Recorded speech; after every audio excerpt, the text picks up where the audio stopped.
Hi, my name is Vicki Case, and this is my text set introduction. So one of my very favorite read aloud books, actually a set of books, is the books by Doreen Cronin and Betsy Lewin. I just get a kick out of these cows and ducks that are all contending with Farmer Brown. So my students absolutely love them. They crack up with all of the storylines. The first one I read was Click Clack Blue, Cows That Type. But the one that I used this year for part of my read aloud at the end of the year was Duck for President, since we do have our elections coming up. So student favorites of mine, my second graders, I always like to introduce them to the Magic Treehouse books. And my own children loved these books. They loved the storyline with Jack and Annie. One of the things that I appreciate about it is that all of the work that Mary Pope Osborne went into researching to put in accurate information about the historical events, about the animals that they learn about, so dinosaurs or polar bears. And so I just really enjoy all of the accuracy that she took time to put in there, and then yet create a really fun storyline with Jack and Annie. A very favorite book of mine, once again another set of books that I just loved when I was a little girl, were the Little House books. And of course starting with Little House in the Big Woods. And I grew up in South Dakota, and I've actually visited her home when she lived out on the prairie in DeSmet, South Dakota. And so that was really cool.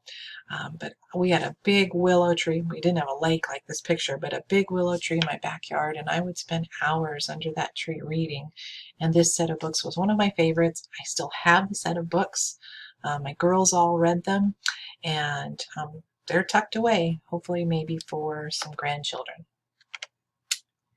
A favorite character, I just love Junie B. Jones. Once again, a series of books, but Junie B. Jones has just a voice and character of her own, and I think it would be interesting either to be a classmate of Junie B's or maybe even be her teacher. I can imagine that Mrs. would be just very exhausted, and so I'm sure I would be as exhausted as well. But I'm sure I would have wonderful stories to tell at the dinner table every night about Junie B. Jones. And once again, my girls absolutely love these books. They were introduced to my family when my oldest was in first grade, and we've loved them ever since. So an audiobook, I pick the favorite audiobook, but I don't read a lot of audio or listen to a lot of audiobooks. I've listened to a few. Recently, for some reason, I just clicked on my Audible and realized I had this book in my account and wanted something to listen to as I've been walking lately. And I'm not completely done with this story, but I've been just really entranced by listening to this story about these Sudanese children. Kind of two storylines going on at the same time. A Sudanese girl in 2008 getting her water, as well as a boy back in 1985 who their village suffered the attacks of the northern government, and he was one of those what we call the Lost Boys of Sudan. So this may just lead me to wanting to listen to more audiobooks when I go and walk.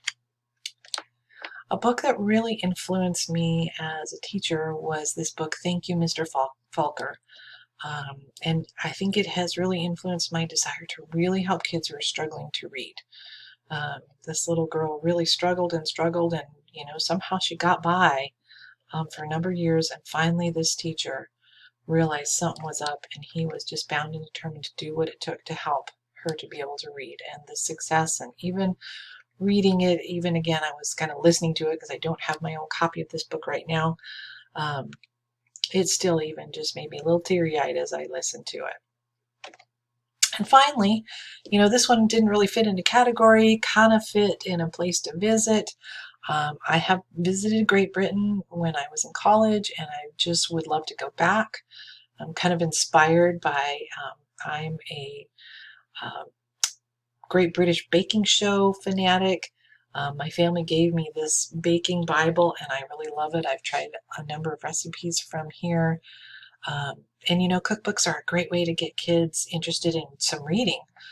They have to read carefully to be able to prepare the recipe. So this was kind of one of those books that didn't quite fit a category, but it kind of ties into a place that I would love to visit. So those are some of my books that I enjoy. I tell a little bit about myself. Hope you enjoyed them. Um, and I look forward to getting to know all of you this summer in our class. And have a great day.